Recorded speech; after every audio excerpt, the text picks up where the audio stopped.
that experience that I had at the end of the day was not for me. It was something in a gift that I was given to share with others. And if I hadn't gone on that in that moment, that gift wasn't given to me, none of this would have happened.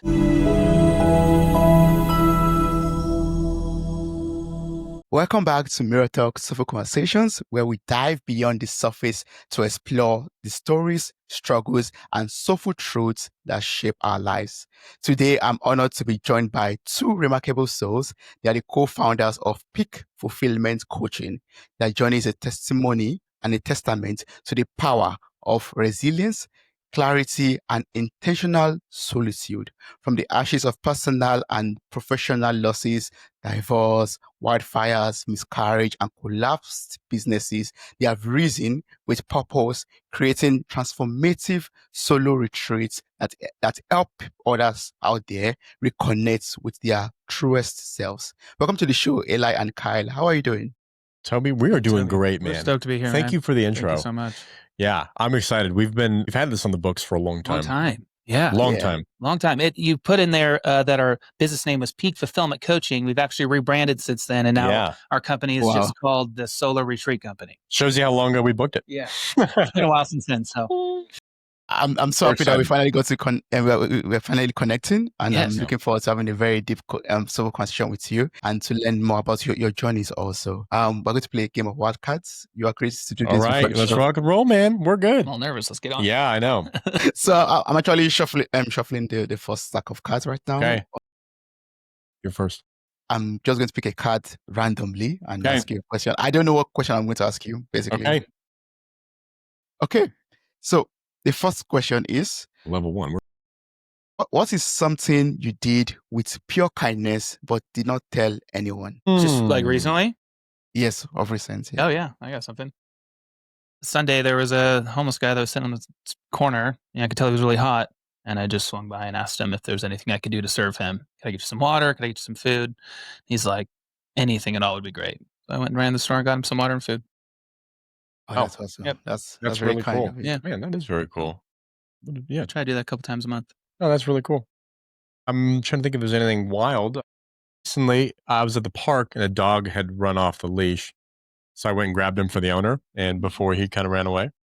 Well, yeah, I'd say I'm just thinking right off the top of the head. That's pretty good. That's an anxiety thing. If your dog like gets off leash. She's kind of like chasing him too. Kind of pinning him in the corner. Which way you going, buddy? Yeah, that was it. That's heroic. That's very good. Yeah. What about you, Toby? Can we flip it back on you? Oh, wow. Okay. That has never happened before. See, let's go. Yeah, what's the kindest thing I've done? Oh, okay. I mean, off the top of my head right now, I'll say I helped a friend like transport his father-in-law to the airport. So I had to travel he was working and I had the day off. It was a weekend, but he was working weekends.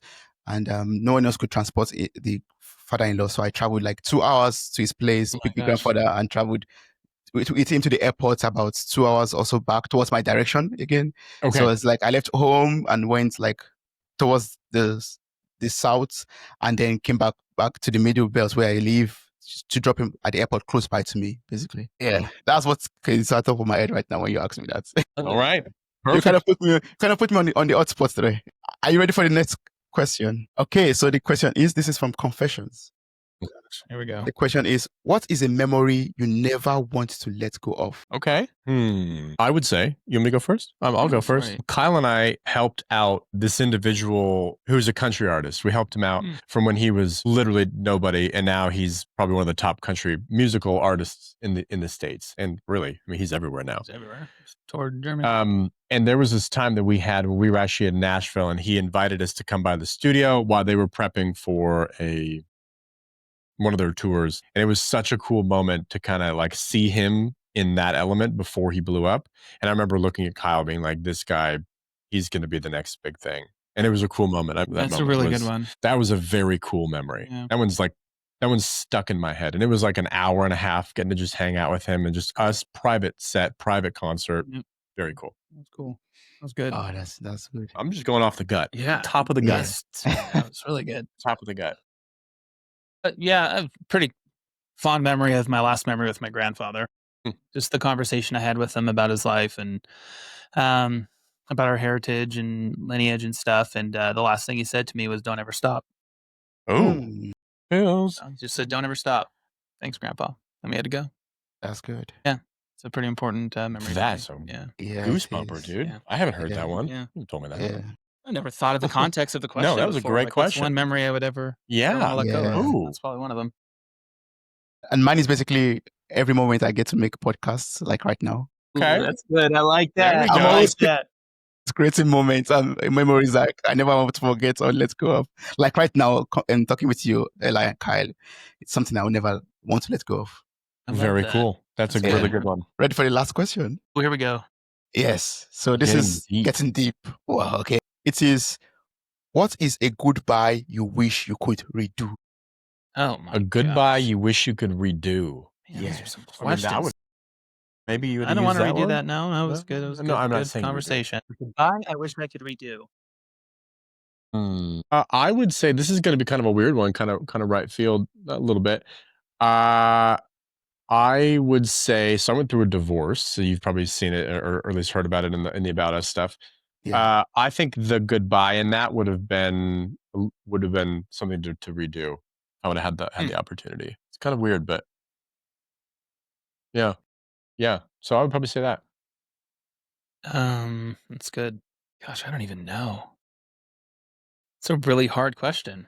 It's a deep question. You go It deep. is. It's I a mean, different one, yeah. you went straight to the divorce. Oh, I'm trying I to did. see Well, I how did deep I can because get over here. have to go deep. You could just say bye to the homeless guy on Sunday. Gosh, I don't. That's really hard for me. You know, my wife's grandmother. I don't. I guess this is a goodbye. I don't know. My wife's grandmother passed away like I don't know 4 years ago, and I had the opportunity to go and on a trip with her and my kids to go say goodbye to her, and instead I stayed for work. And that's I wish I could have. It's like I don't have any regrets in life, but that is one of them. I was really close to her Mm, as well, and so that's one goodbye I would like to redo because I never really got to do it. it is, yeah. Yeah, So that's deep. Yeah. You went deep. that was pretty good. Went Yeah. deep. I Toby? think mine is similar to that also. Like, I mean, in terms of friendships or relationships that just ended abruptly without proper goodbyes, basically. Yeah. So I would say I won't say I want to do redo the goodbye, but I would like to do the goodbye basically in that sense of just losing touch, basically just fading off communication or contact, and all of a sudden you wake up and this person used to be my friend, but we've not spoken in years. Yeah. To do that or to do the proper goodbyes will have been quite good or be nice. Wow. That's cool. That's a good one. That's deep.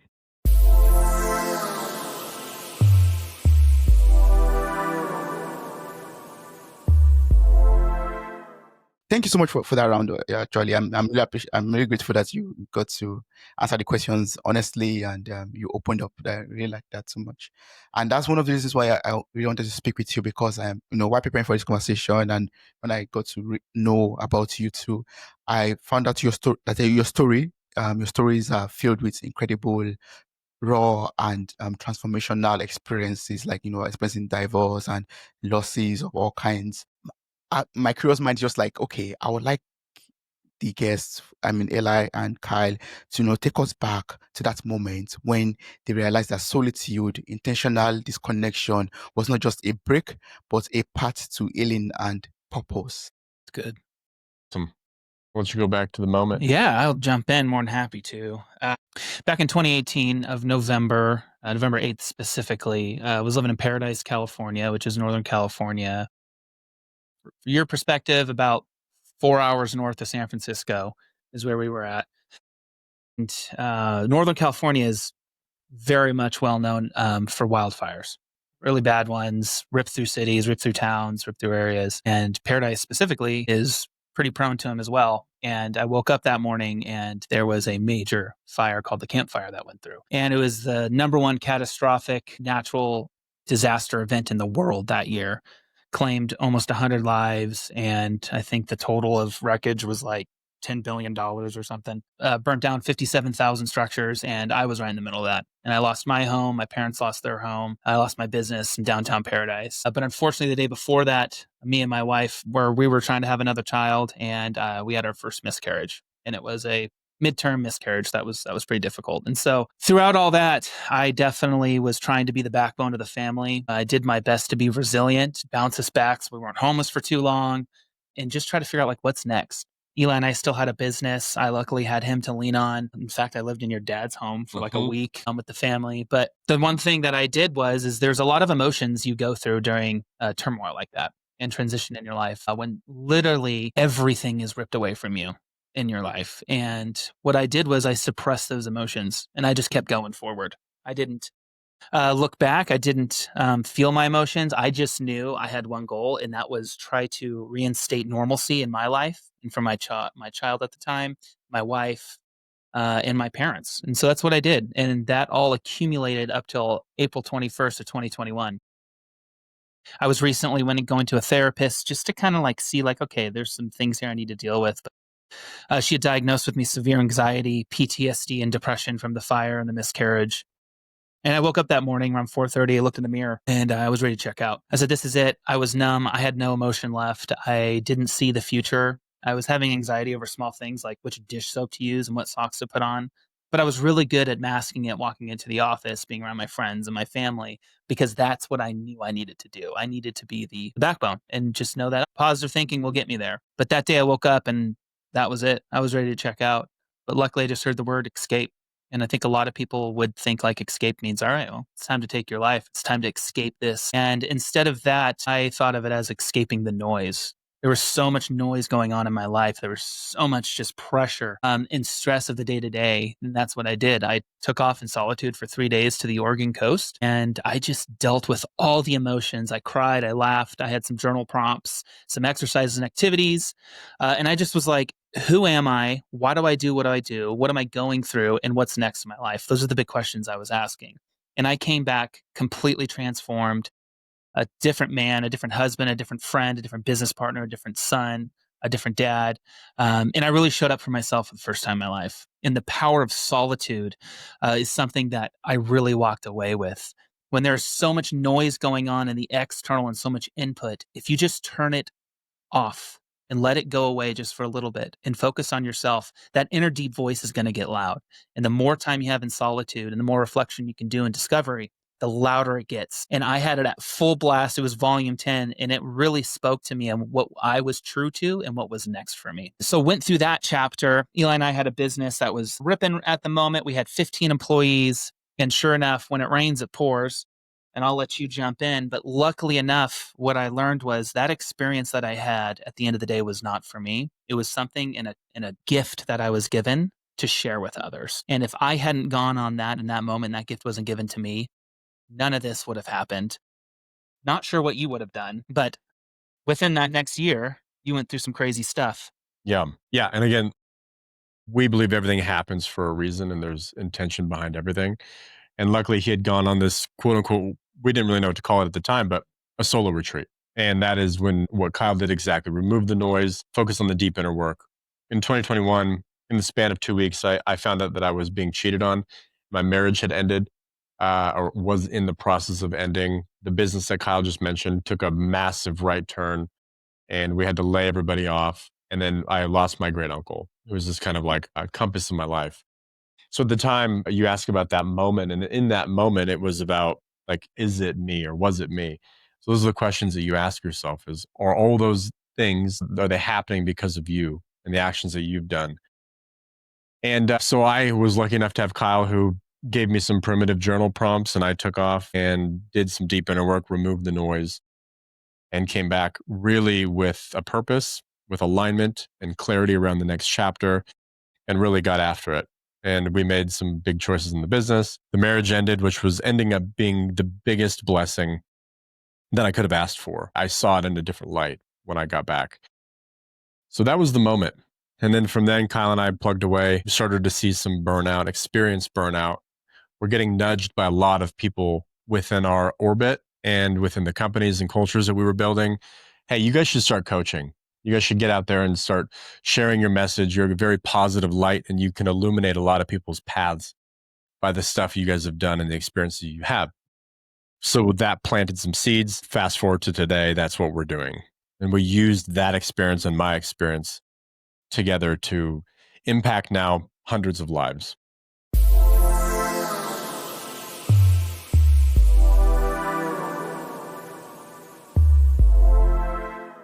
Oh, that's really awesome. I'm so happy that you got the strength, the courage, the boldness to pull yourself out of the situations that you're going through.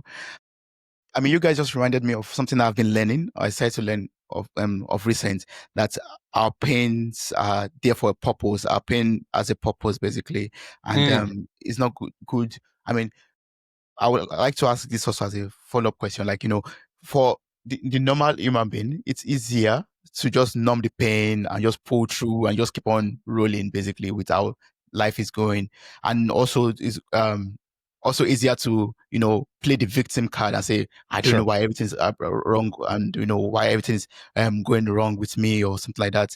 But so the follow-up question will be basically, at that moment in your life, how are you able to gain the courage to switch it to the victor's mindset, to say, okay, I am not a victim. I'm going to take charge, take control, and do the difficult thing of not numbing, and then, really sitting down with yourself, taking the time out to really get to the root of everything. Do you want to jump in? Yeah, I had first? no other option. I had no other Okay. option, honestly. And I don't think I ever really looked at myself personally as a victim to anything. All I knew was I needed to move forward. And in life, the biggest growth and the biggest times that you have transition are times of taking that big step in faith and just doing it and just knowing, like, I'm going to get out on the other side. However that looks on the other side is probably going to be better than where I'm at today.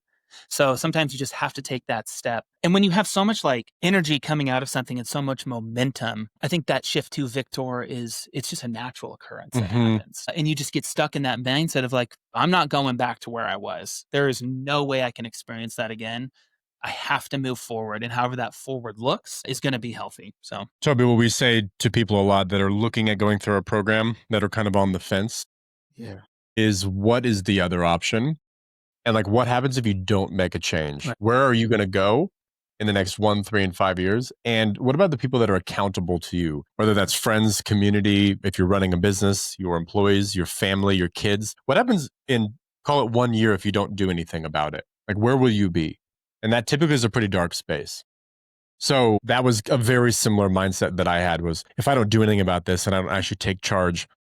I was lucky enough to see Kyle's path of, it was a bad path, what he went through, but I was lucky enough to see that. And that allowed me to build the courage to say, okay, we need to do something. Yeah. I mean, I've learned two things from you right now. Like, when I'm in such a situation, I'm like, I have no other choice but to make a change. Right. Mhm. The second thing is, where will I be in the next 5 years if I don't change right now? So Right. those two things are like what I'm going to hold on to make decisions. Exactly. Yeah. And it's really important to have that awareness. A It lot of is. people don't have that awareness that, change needs to happen now. Most of the time, majority of people, if they don't have encouragement from family or friends or, someone they may follow, that doesn't happen. And so being able to share that awareness to individuals is really important to us to know, like, before you get to the point in your breaking point, take care of it now. And a lot of times that's where we're seeing people that are going through our programs where they're not quite at their breaking point of like everything falling apart. They're being proactive and making sure that that doesn't happen. Yeah. Don't go with the flow. Yeah, Take actions right now. exactly. Exactly. So, I mean, you're talking about, taking that time out to just sit with yourself, be in solitude. Well, in this world where we are obsessed with productivity, we are obsessed with speed, every minute counts, every hour counts. What does it mean what does it mean to disconnect, to reconnect? Why is stillness so terrifying yet so necessary? It's a great question. Self-discovery is the best form of productivity. What happens is we get in this hamster wheel of needing to be productive, needing to make decisions, needing to be on the next move, when really we're not actually answering the things that are actually happening in our life or understanding the decisions we're making. And so we're making decisions on very quick moments just so we can keep going because we want to feel that momentum and feel like we're doing the right thing.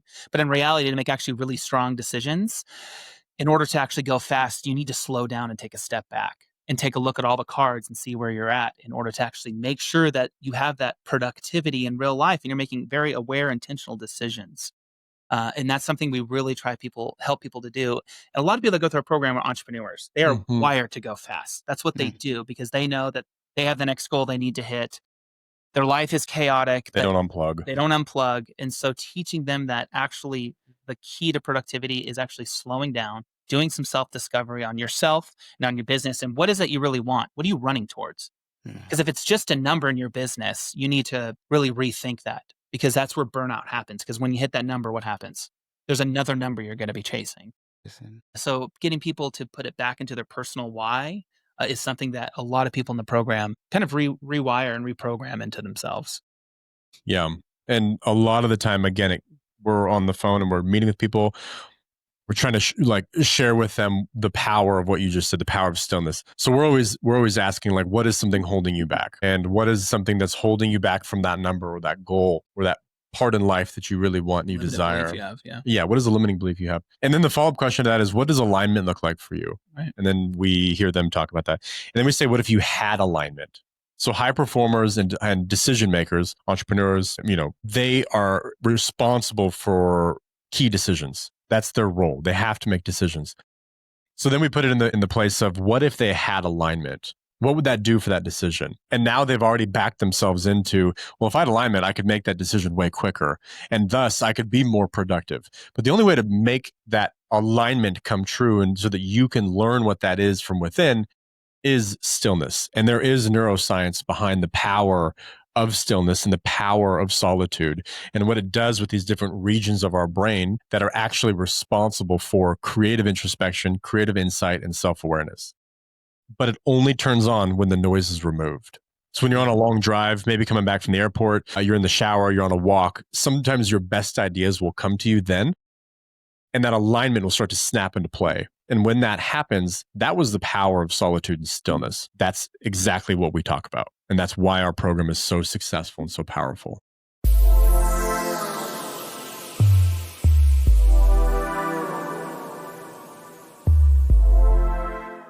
I also believe, something I'm learning also, like that power of stillness. Years ago, I would not want to take a break for any reason because I'm like, if I take a break right now, my next project is going to suffer. I'm going to fall back, basically.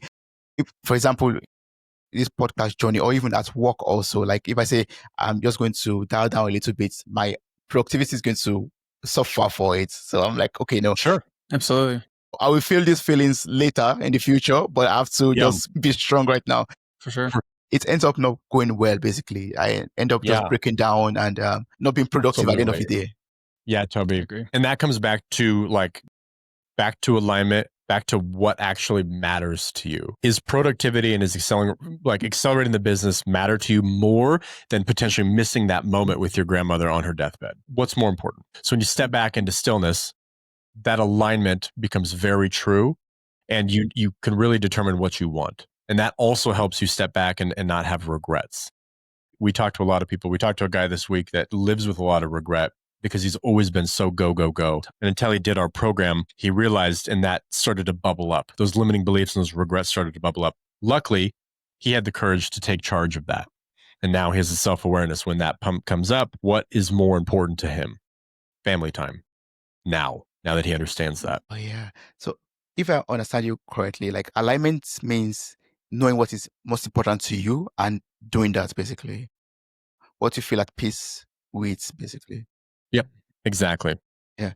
Because, I was about to ask you that, okay, for a listener out there, for example, who's hearing alignment over and over again from you, he or she's asking themselves, okay, what is alignment? How do I know I'm aligned to my purpose? How do I know I'm aligned to myself?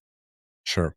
A lot of that values, morals, what's important to you. So when you have a decision to make, it becomes a lot easier because you kind of have that internal mission statement, you can call it. And that's alignment.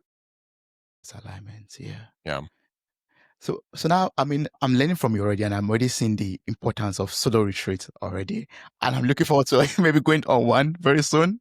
But now I'm asking myself, okay, what is the anatomy of a solo retreat? What must I do to make it effective? I don't know if that's counterproductive, but I want to make it as efficient and effective as possible. So can you walk us through the anatomy of a solo retreat? Like, what makes it such a powerful container for transformation? Yeah, something we get asked quite a bit. And the first thing to kind of set is you can go escape to solitude and stillness at any given moment. You can go take a micro reset and reset your day for 5 minutes, but you can also go for 1, 2, 3, 6, 9, however long you want to go into solitude. But the thing about that is there's no structure behind it. So what we find is a lot of people do go and they're like, oh, I need to go take some time to myself. You hear that all the time. If you don't have structure behind it, it could be more of a kind of like a refresh and a recharge rather than actually taking care of some of the thoughts and the things that you're going through in life. So we create structure around that. We can also help you find the right location through one of our matching location services we have. But at the end of the day, we are helping you actually have structure and walk through the process of trying to figure out where you're at, who you are, what do you need to reflect on, what are limited beliefs, what are some emotional baggage you need to release, and ultimately, what does the future look like? How can we help you get and create a vision and craft one to move forward to know where you're going to go? So we have a kit and a full program that has multiple workbooks. Each workbook is sealed every single day that goes through different topics that have activities, journal prompts, exercises to go through, in addition to other tools and items in that kit that have to help you understand what intentionality is about making decisions. How do you actually experience solitude and stillness to make sure it's effective for you so you can actually be productive and know that the time you're spending, you're going to actually get a maximum return out of it. And then, of course, we have our coaching afterwards to help you with that integration piece because we've read the books, we've listened to the podcast, we've gone to the seminars, we've gone to the big conferences, listened to motivational speakers. And we feel really good after that for about 1 or 2 weeks. But then we always go and slip back into the old Kyle of what he was doing, what he was on the path on. And so we help with that integration process through a mastermind, one-on-one coaching, and some other resources we have. Yeah. Add some to that. If you're looking to do a solo retreat, Toby, and this goes for you, your listeners, me, Kyle, whoever it is, the first part in the anatomy of a solo retreat is to set the intention prior to going that you are going to go there and you're going to do deep inner work and you're going to do and not think about anything else but that.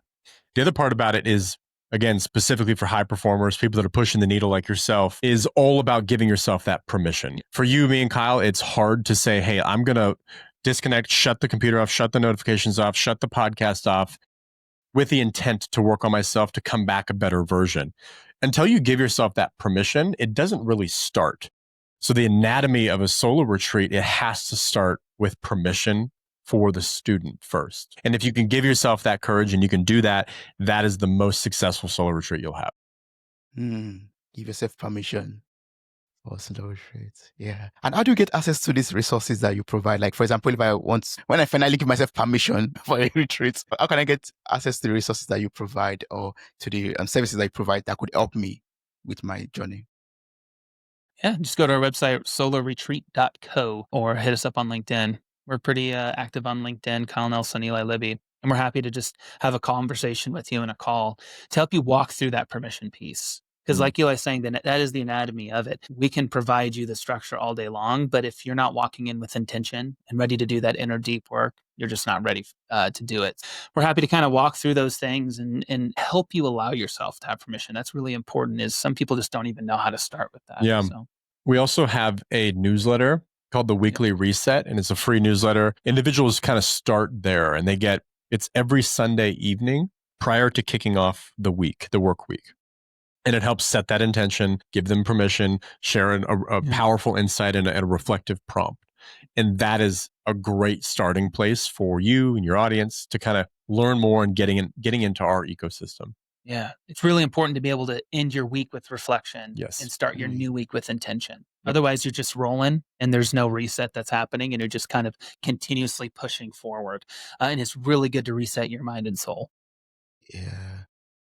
I love that so much. So we should stop just rolling around weeks into weeks and years into years, but set intentions. It happens quick. Exactly. You got it. Yep. Yeah. But does your coaching service also provide like accountability partnership service for people that could maybe, like you said, Kyle earlier, sometimes we relapse. Like we listen to this episode right now and I'm so motivated and I start the journey and 2 weeks down the line, I'm back to my old self. Like, is there like an accountability partnership kind of service that you provide also to wake me up and say, hey, Toby, get back on track? Absolutely. We have a free community called the Tribe.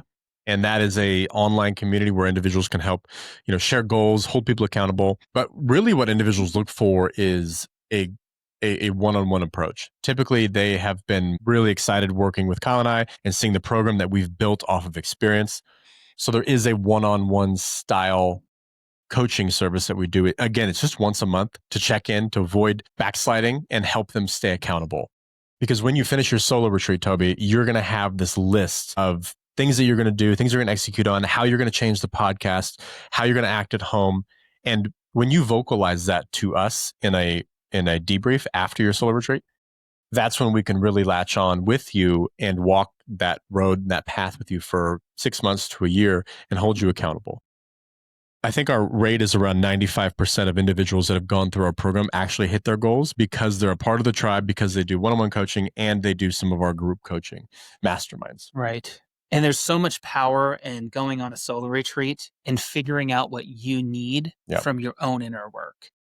Coaches, therapists, courses, books, speakers, podcasts, they'll tell you all day long. These things will tell you all day long on what you need to do. Yep. But when you go in solitude and you hear this from your own inner voice, the power of that is it sparks something in you that's different than anything you've ever heard, because that actual intrinsic motivation becomes real. It's not just someone telling you like, oh, this is what you need. Here's the next productivity hack to get moving, or here's this that you need to do. When you are the creator of it, really, it's endless possibility. Yeah. Of course. I mean, it's much more better when it comes from within me, basically, than when I just hear from anyone. Yeah, that's true. Got to turn the noise off. Yes, and exactly. For me to get to hear my inner voice, I have to quiet the chaos around me. It's hard. Yeah. Earlier you talked about you could go for 3 days, a 3-day retreat, for example, or you could, build in intentional moments into your days where you quiet down yourself, or you reflect, or you have mini retreats, I would call them. So are there like some mindful practices, some spiritual habits, for example, that one could make use of in order to ensure that moment, that 5 minutes, 10 minutes that I'm trying to get connected back with myself or disconnect from the world also, actually helps me to connect with my inner voice? Yeah, that's cool. That's awesome that you have the intention and you're working on something. A lot of people don't have something they're working on. Was your question asking in terms of what are some things? Yes, I would like to know. Like, okay, like some. Yeah, I thought you were saying you were doing those things. Got it. First, easiest thing is to shut the phone off. Turn the notifications off. Remove apps. Put it away. Put it on Do Not Disturb. Like, it's such a distraction. It creates so many mental tabs. Like, oh man, you've got the grocery list. You got a text. You got to get back to. You got emails. Turn the phone off. Put it away. Go on a 30-minute walk. Go on a 10-minute walk without the phone, and just be very intentional. Think about the person that poured that concrete. Think about your feet hitting the ground. Look at the trees that are around you. That's a great way to disconnect in the middle of the day and reset yourself and reset the mindset coming into the next task. Yeah. So a physiological reset is usually the best. If you have a short window, call it 5 to 30 minutes. I think the most powerful thing that we also teach people is starting your day offense rather than on the defense. Yep. So many of us wake up and the first thing, what do? We check our phones. Check our phones, yeah. Yes, we see what notifications, what fires do I have to put out? And if you can just remove that, put the phone in a different room overnight and tell yourself, I am first either going to go for a walk, I'm going to go for a workout, I'm going to just have my coffee first and have some intention, practice some gratitude, think about your day and put the intention out there and kind of do some visioning for the day. You are going to find that day, you are no longer on the defense. You are on offense. You own it. And you get to decide what happens next. Otherwise, you're instantly putting yourself into that. I gotta start fire getting mode. Things down. I gotta put fires out there, and then you just go down a rabbit hole for the rest of the day. And then at the end of the day, you're like, man, that day sucked. How you start your day sets the tone for the whole day. Yeah. Yes, exactly. Set the tone. That's right. So you guys are clarity coaches, and listen nowadays like asking, okay, how would you help me? How would Eli and Kyle help me to gain clarity in my life? Apart from, going on a solo retreat, does it go beyond that into my creating clarity for me? And would it also, I'm asking multiple questions already, would it also, lead to a lasting effect, or is it just a short-term change that I'm going to experience, or it's going to be for the rest of my life, basically? So maybe two or three questions in one. The answer to clarity is truly your own inner intrinsic needs that you have. We can't make you have clarity. We can't push you, but what we have is we have a proven system and structure. We ask the right questions, we have the right prompts, and the right things for you to reflect and discover on your own that is going to help you find that clarity. Because typically, if you're looking for clarity in one area in your life, it's really over here because it's creating either momentum or non momentum in this area because it's something that's stuck. And so, what we also find is so many of our students are doing solo retreats yearly. We've got a guy that does them quarterly, and we could just walk with him with coaching because he knows he's moving so fast in life. He has so many different irons in the fire. He has to slow down to make sure he's making intentional decisions. Otherwise, he gets thrown back into the old decisions he was making, which were quick, on the fly, and not actually productive where he's trying to head. Yeah. And it's not just like a one-time solo retreat. Clarity is something you have to work on because you can slide back. It's like anything. You have to practice it. And that's why we look at accountability, a mastermind, a group coaching program, in-person retreats where we bring people together. Those are really powerful because it re-sparks that motivation that you had at that time of clarity. It brings it back. So we always say that, like, yeah, we can help you find clarity, but you have to do the work to maintain it. And if you can't do it by yourself, lean on us. That's what we do best. Is hold you accountable to some of the things you said. Yeah. Oh, I like that so much. I mean, it's not a one-time fix. It's a journey. Right. Exactly. Keep on the retreats. Yeah. Yep. Yeah. Because sometimes people listen to this and you ask follow-up questions like, okay, if I do it once, will my whole life change? And then that's like a fix for the rest of my life and my life is going to be different forever. But yeah, what I'm understanding right now is basically, yeah, you do the retreat now, but you have to embed it basically into your whole life, like maybe daily or quarterly or yearly or whatnot. Right. And be intentional about it. It's healthy. There's a lot of big thought leaders in the world that do very, annual, quarterly, biannually solo retreats. Bill Gates being one of the biggest. Wow. So for someone out there who's listening today and the person is feeling overwhelmed, feeling stuck or unsure of their next step, from your experiences, like everything that you've gone through in life and where you are right now today, using all of that, what would you say to them, heart to heart? Like, what would you tell them right now? Well, I would say, first of all, don't be too hard on yourself that you are stuck. Some of the most brilliant minds in the world have been stuck before. It's not, it's very normal. So don't be too hard on yourself. And then the second thing I would say is don't feel like pausing and slowing down is actually, holding you back or bringing you back or lacking productivity. It's actually going to do the quite opposite. And that is backed with a lot of science. Yeah, I would say it doesn't take much to make the decision, and it doesn't have to be on the extreme side of going on a 3-day solo retreat. It can literally just be 5 minutes in the morning to yourself. Turn everything off, remove the noise, and just be human again, be still, and just see what happens. See what happens, see what you hear, and you're going to be surprised how powerful it is. Yes, that's true. I mean, I myself sometimes, funny enough, the tagline that we use for this podcast a lot is pause, take a break, reflect on life. And a lot of times I'm always being reminded of the same tagline, like, okay, you have been given this tagline, so apply it to yourself, please. And I'm like, absolutely. Okay. So we're the same way, man. Totally get it. We're constantly telling ourselves to slow down. So you're saying this right now, so it's reminding me of that tagline again. I'm like, okay, Toby, or anyone who's listening out there, it's very important to slow down sometimes to increase your productivity. Spot on.